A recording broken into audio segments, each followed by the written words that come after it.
वंदो गुरुपद कंज कृपा सिंधु नर रूप हरि महामोहतम पुंज जास वचन रवि कर निकर।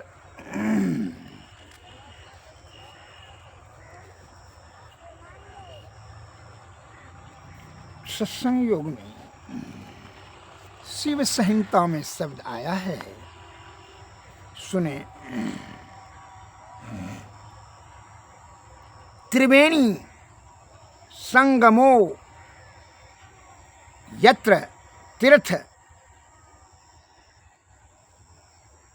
राजः स उच्यते तत्र स्नानं पर कुर्वीत सर्वं पापेह परम उच्यते। अर्थात देह में जहाँ उल्लिखित तीनों नाड़ियों का संगम है, इस देह में जहाँ उल्लिखित तीनों नाड़ियों का इंगला पिंगला और सुषुम्ना, उस स्थान को गंगा जमुना और सरस्वती का संगम अर्थात त्रिवेणी कहते हैं। यह त्रिवेणी सर्वप्रधान तीर्थ कहकर गिनी जाती है। इस तीर्थ में स्नान करने से सब पापों से मुक्ति मिलती है। गंगा जमुना और सरस्वती त्रिवेणी नाड़ी किसको कहता है? इंगला पिंगला और सुषुम्ना। बायां दायां इंगला पिंगला है, बीच में नाड़ी सुषुम्ना। तो इसी को नाड़ी को कहा जाता है यह भ्रिकुटी पर त्रिवेणी। दोनों नेत्र के किरण को बिंदु पर स्थिर करें, यही त्रिवेणी कहा जाता है। इधर से इधर से और इधर से तीनों को त्रिवेणी। इसी में जो है किसको? चित्त को, शब्द को, प्राण को अगर यदि वहाँ स्थिर कर दिया जाए सूरत को और उसमें स्नान करा दिया जाए तो क्या सब पापों से मुक्त होता है। अर्थात जो आध्यात्मिक भाषा में अनहद कहा जाता है। अनहद नाद पर ही जो है यह सूरत जो है शब्द आपका जब चला जाए जीवात्मा, तो क्या होगा? उस सब पापों से मुक्त हो जाएगा। ऐसा शिव संहिता में ज्ञान कुंडलनी तंत्र से चुने हुए मूल संस्कृत श्लोकों के श्री काली प्रसन्न विद्यारतन महाशय जी के बंगला अनुवाद में आरती अनुवाद सहित किया गया है, जो कि आपने सुना। तो त्रिवेणी स्नान कराना चाहिए, तभी पाप से मुक्त हो जाएंगे। इस सभी संत महात्माओं के गुणार्थ शब्द को, गंभीर शब्दों को समझने के लिए आत्मज्ञान होना अति अनिवार्य है। अर्थात आत्मज्ञान तभी होगा जबकि आत्म की शुद्धि होगी, और आत्म की शुद्धि तभी होगी जब आप शुद्ध चित्त आत्मा से सतोगुण में सदाचार का पालन करेंगे।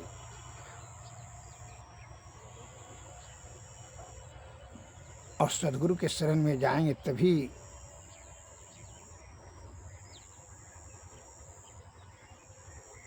तीनों गुण का गुणार्थ को समझ सकेंगे। रजोगुण, तमोगुण और सतोगुण। सतोगुण में रहना है, तमोगुण और रजोगुण में जाने से विषय की तरफ आप चले जाएंगे। ये जीवात्मा चला जाएगा, जिससे कारण से जीवात्मा की बड़ी दुर्गति होती है, जन्म मृत्यु का कारण बन जाता है। तो शुद्ध चित्त आत्मा की प्रभुता को इस प्रकार मैं शब्द रख रहा हूँ, सुन लिया जाए। एक लौकिक उदाहरण, एक बड़ी पतिव्रता स्त्री थी, बड़ी शुद्ध है चित्त आत्मा, सतोगुणी और प्रबल प्रेम, प्रगाढ़ प्रेम के साथ शुद्ध आत्मा से पति का सेवा करती थी, जिसके सत्य के प्रभाव से उसमें पतिव्रता होने के धर्म के प्रभाव उसमें प्रचुर मात्रा में विराजमान हो गए। तो एक दिन संयोग की बात हुई कि वह महिला जो है धान कूट रही थी, वो पतिव्रता स्त्री।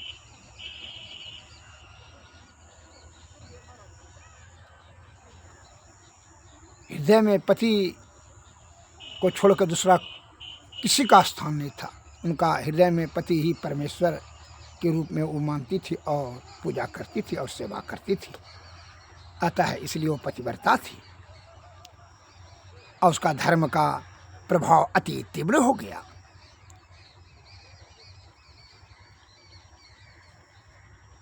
पतिव्रत धर्म के कारण से जब वह धान कूट रही थी उखड़ी और समाठ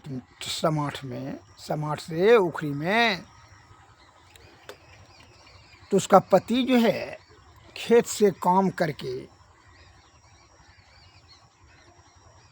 आए, तो वह जैसे पति का आगमन जाना देखा तो वह दौड़ कर करके समाठ जैसे उठाई थी तो वह उस प्रेम में आसमाने में छोड़ कर करके वह पति के सेवा के लिए पानी लेकर के दौड़ पड़ी और पानी से उनका चरण पखारा और फिर जलपान इत्यादि सेवा की दिए। और वहाँ जो है ये सभी उस समाठ जो ऊपरे में आसमाने में जो छोड़ दी वो वहीं रुका रहा। समाठ ऊपर में जो छोड़ करके वो गई थी पति का सेवा के लिए पानी देने के लिए, तो समाठ के धर्म के प्रभाव से समाठ ऊपरे में आसमाने में रुक गया धर्म का प्रभाव से। तो उस जगह जो और 3-4 महिलाएं बैठी हुई थी, तो उसने यह चीज़ देखा कि अरे बाप समाठ। एक दूसरे ने कहने लगी कि यंत्र मंत्र सीखी है। तो स्त्री तो जानबे करते हैं, तो जो है वह पूछ ही बैठी। जब वाई पति का सेवा करके तब उस सभी महिलाएं ने पूछी कि अच्छा ये बताइए तो समाठ ऊपरे में कैसे रह गया, आप कुछ जंतर मंत्र सीखे हैं क्या? क्योंकि शुद्ध चित्त आत्मा से जो पति का परमेश्वर समझ कर उनका सेवा करते हैं, उनकी धर्म शक्ति से वह स्त्री पतिव्रता हो जाती है और उस पतिव्रता धर्म के कारण से समाठ ऊपरे में रह गया। उसमें धर्म की शक्ति हो जाती है, क्योंकि आप में धर्म की शक्ति है, क्योंकि हाँ पतिव्रता स्त्री हैं, इसीलिए धर्म की शक्ति के प्रभाव से समाठ ऊपरे में रहा। क्योंकि तब हम भी पतिव्रता बनेंगे, हम लोग भी पतिव्रता बनेंगे। एक स्त्री का जो प्रबल इच्छा हुआ कि हम भी पतिव्रता बनेंगे, जिससे कि समाठ ऊपरे में रुक जाए। वह नकली बनावटी जो है स्वयं आडंबर क्या करती है, अपने घर जा कर के वो पति से कहती है एक महिला कि हे हमो ब पतिव्रता बनबो। कुल के बनो, किसने तुमको मना किया? पति का शुद्ध चित्त से सेवा करो और हृदय को पवित्र रखो।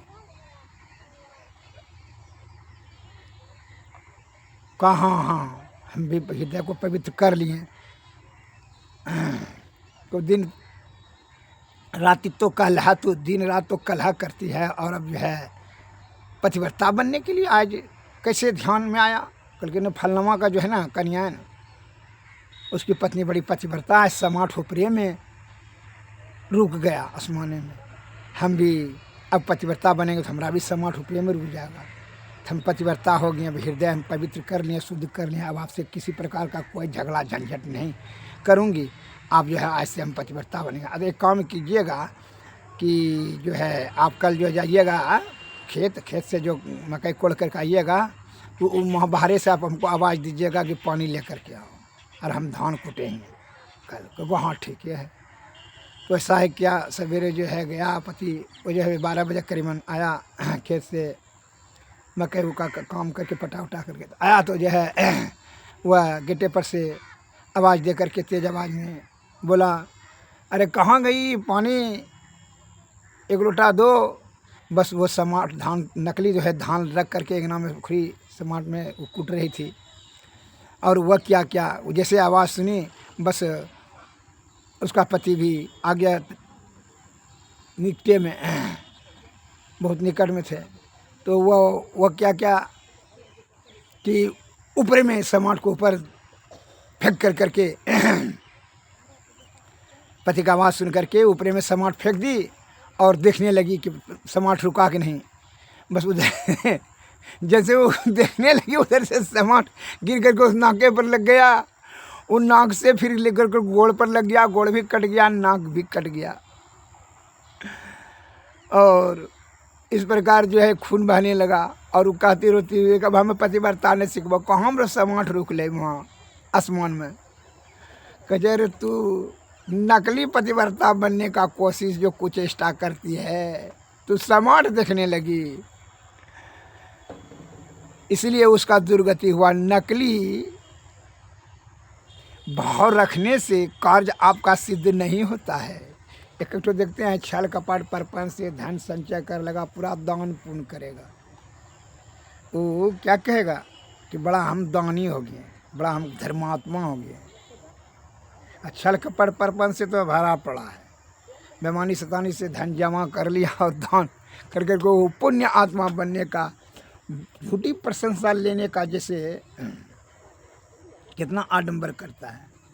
उससे क्या होता है, ईश्वर की प्राप्ति हो जाती है। शुद्ध चित्त आत्मा तो उसका है ही नहीं। छल कपट परपंच से कार्य सिद्ध नहीं होता है। शुद्ध चित्त आत्मा सतोगुण में सदाचार का पालन करें, सत्संग भजन करें और सतोगुण में रहें। अबोध बच्चे की भांति विषय में आसक्ति न रखें, संतोष रखें, त्याग शक्ति को रखें, तभी आपका कार्य सिद्ध होगा। आत्मचिंतन करें, गुरु के वचनों का अमल करें। श्री सद्गुरु महाराज की जय। एक मैं दूसरा भी उदाहरण दे रहा हूँ, जरा इसको सुन लें। 3 मित्र बहुत परम प्रिय मित्र थे, लंगोटिया साथी। तीनों गए एक महात्मा जी के पास के विचार करके कि भाई चलो अब कुछ सत्संग भजन करके कि ईश्वर प्राप्ति की जाए, धर्म करेंगे, धर्म से ईश्वर की प्राप्ति होगा। सत्संग महात्मा जी के पास पहुँचे, तीनों ने कहा प्रणाम महात्मा। पर कहा क्या बात है? तो महात्मा जी हम तीनों मित्र हैं, चाहते हैं कि आप दीक्षा दीजिए, आपका हम शिष्य बन करके ईश्वर प्राप्ति करेंगे, अर्थात जीवात्मा का मोक्ष। तो अच्छी उत्तम विचार है, बैठ जाइए। ये तीनों ने एक एक डलिया उठाइए और जो है एक कोस पर जो है गंगा नदी है, वहाँ से पानी लाइए भर कर। तो तीनों चला, उठा लिया डलिया। उधर कुछ दूर जाने के बाद दो ठो ने सलाह करता है कि डलिया में कहीं पानी आता है। दूसरा ने कहता हाँ सही है बात। फिर ये चिल खोपड़ी हो गया महात्मा जी, इससे क्या दीक्षा लेकर के अपना समय को नष्ट करना। उस दोनों ने जो है डलिया फेंक करके चला गया, करके चलो धर्म वहीं करेंगे गाँव ग्राम में। और तीसरा आदमी को दृढ़ संकल्प था, बड़ा शुद्ध चित्तात्मा, श्रद्धा और वचन, उस मुँह पर पूर्ण विश्वास भरोसा था महात्मा जी के वचनों पर, बड़ा और उनके प्रति बड़ी श्रद्धा और आस्था और पूर्ण विश्वास। कहने आप लोग जाइए, हम तो जानते हैं पानी, महात्मा जी ने कहा है तो ऐबे करेगा, हम लाइए लेंगे पानी। वह चला गया नदी के किनारे और वहाँ जो है पानी निकालता था। नदी से बाहर निकलते निकलते पानी डलिया से छिद्र से निकल जाता था, एवं प्रकार से फिर निकलता था, फिर निकल जाता था छिद्र से। तो ऐसा बार बार निरंतर करते रहने से क्या हुआ, साल भर हो गया। साल भर में कदोड़ बाढ़ आ गया, तो कदोड़ पानी चलने का जंगल झाड़, उसमें छन छन करके डलिया का छिद्र भर गया। और डलिया का छिद्र बन गया तो एक दिन समय आ गया कि गुरु महाराज के चरण में ला करके डलिया में पानी रख दिया। कहा धन्य है, ठीक है, तुम जो है परीक्षा में पास करके बैठो, तुम्हारा मन भी एकाग्रचित में रहते रहते मन शांत हो गया है, मन तुम्हारे नियंत्रण में आ गया है, विषय भोग से हट गया है, अब तुम जो है सिद्धि प्राप्त करने के योग्य हो गए हो।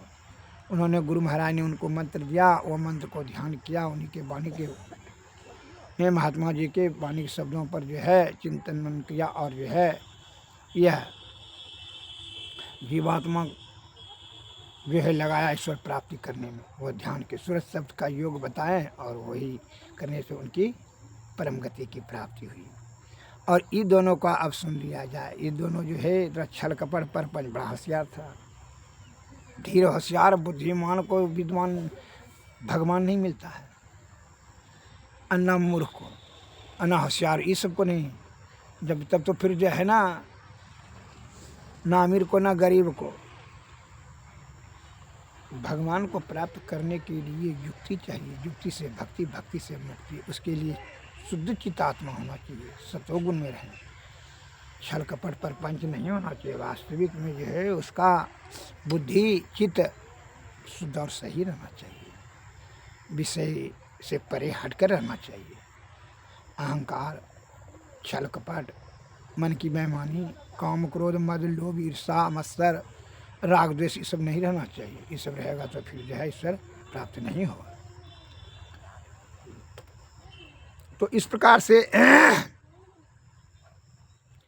क्या हुआ कि छल कपट कर करके एक ठो ने जो है जो दोनों ठो दलिया फेंक कर गया था, एक जो है होशियार था, छल कपट परपंच से हुआ धन जमा कर लिया और वह भिखारी सबको साधु महात्मा को खिलाने लगा, दान दक्षिणा देने लगा, अन्न बहुत खिलाया, लंगर खोल दिया, अन्न रोज खिलाता था, भोजन करके अन्न का दान भी करता था। और एक ठो ने तो बेईमानी तानी से नहीं कर सका, वह धर्म की तो प्रति उनकी श्रद्धा थी, वह पानी पिलाने लगा, पानी पंसल्ला खोल दिया, पानी पिलाता था कभी। तो दोनों मरने के बाद वहाँ जमपुर पहुँचे तो यहाँ से छारी करते करते वहाँ जा कर के बोलते हैं, धर्मराज जी महोदय, हाँ क्या बात है, तो हम जो है पृथ्वी लोक पर बहुत अन्न दान किए हैं। तो ठीक है, सूर्य समेत तुमको दिया जाता है, जाओ तुम अन्न बहुत दान दिए हो, ये बात तो लिखा हुआ है सही डायरी में। तो छल कपट परपंच से अन्न दान किए हो तो क्या चाहते हैं? क्योंकि हमको तो स्वर्ग चाहिए। क्योंकि स्वर्ग कैसे चाहिए?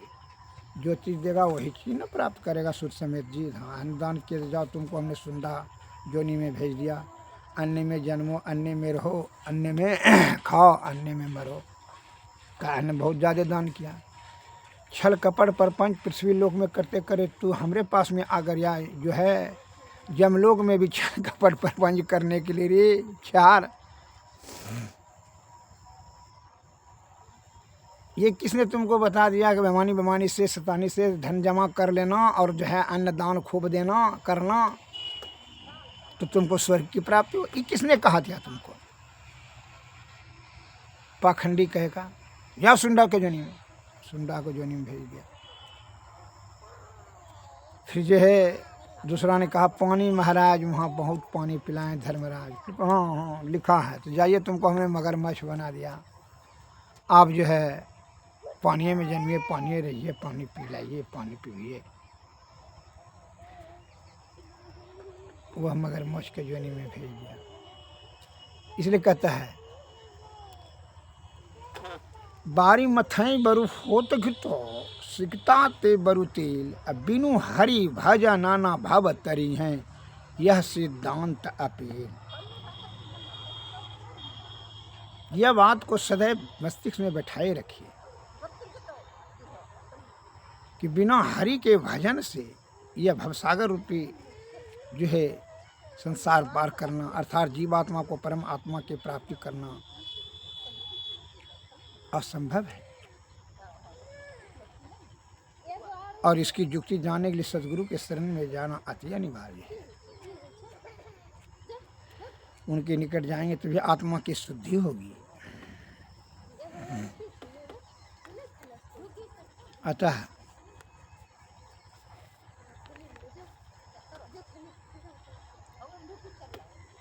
इसके लिए गुरु महाराज आपको युक्ति बताएंगे। जिस प्रकार वह तीसरा मित्र को युक्ति बताए, उनका आत्मा शुद्ध हो गया। वो पानी भरते भरते मन की उनकी चंचलताई छिन्न हो गई, अस्थिर हो गया। पूर्ण आस्था और विश्वास भरोसा श्रद्धा से गुरु के वचनों का अमल किया तो उनको मोक्ष की प्राप्ति हुई। उसी प्रकार देशवासियों से निवेदन है कि परमात्मा की प्राप्ति के लिए हृदय पवित्र होना चाहिए। छल कपट परपंच रहेगा तो नहीं होगा। तब तो विषय के अंतर्गत में रहेगा तो फिर विषय में माया के नगरी में विषय के में जुटी महादलदल में फंस करके जीवात्मा अनादिकाल से दुख उठाइए रहा है, उठाते ही रहेगा। इसलिए संतवाणी में शब्द आया है, सदगुरु वैद्य वचन विश्वासा, संयम नियम विषय नहीं आशा। विषय का परित्याग करके सदगुरु आए वैद्यों के वचन का जो अमल करते हैं उन्हें सफलता सिद्धि मिलती है। विषय के परे ही ईश्वर है। श्री सदगुरु महाराज की जय।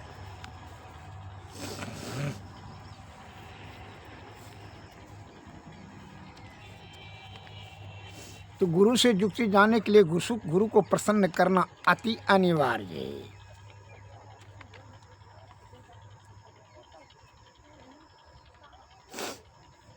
तभी जो है यह यमराज के चक्कर से जीवात्मा उसके बंदीगृह हो कारागार है। यह धरातल जो है पृथ्वी लोक यमराज का ये जेल खाना है।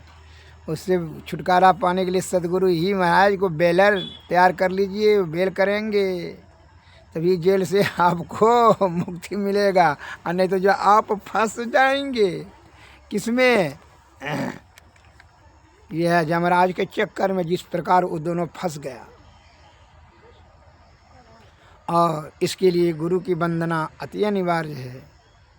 गुरु जब खुश हो जाएंगे तब बेल कराएंगे, तब जो है यह बंदीगिरी से छुटकारा पाने का विधि युक्ति बताएंगे।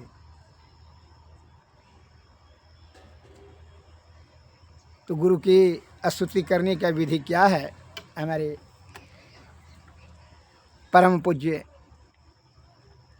गुरु महाराज स्वामी महर्षि मही परमहंसदास जी महाराज की वाणी में आया है। सतगुरु सेवत गुरु को सेवत, मिटत सकल दुख झेला रे। सतगुरु सेवत गुरु को सेवत, मिटत सकल दुख झेला रे।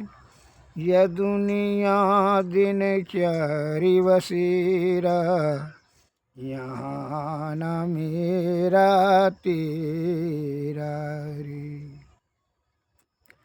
मेरा तेरा दौयम के हाथे, पकड़ी पकड़ी जिने घेरा रे। यह दुनिया बंदी गृह यम के, जीव बंदी रहे घेरा रे। सदगुरु गुरु बिन ना कोई कबहू, जो तोड़े यम घेरा रे। सतगुरु सेवत गुरु को सेवत, मिटत सकल दुख झेला रे।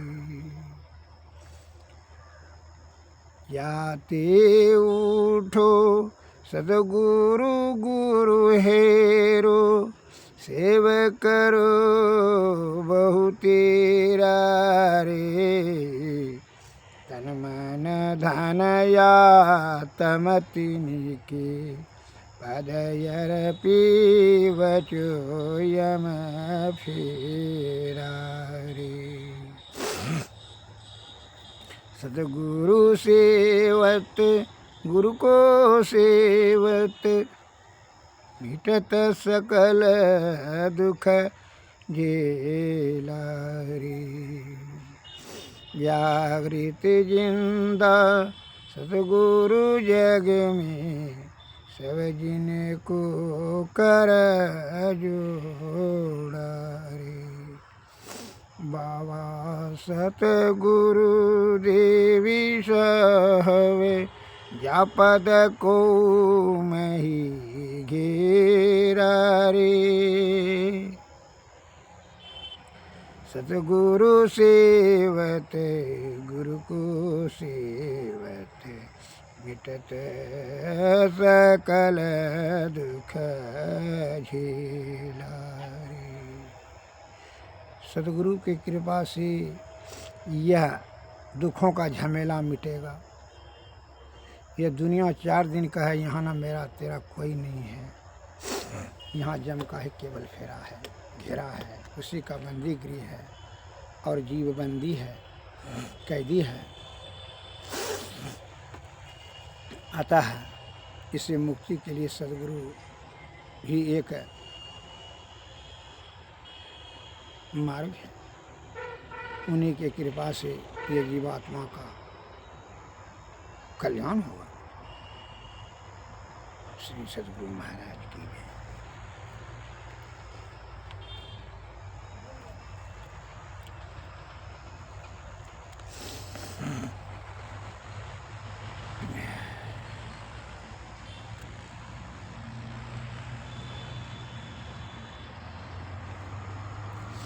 अब आरती किया जाए।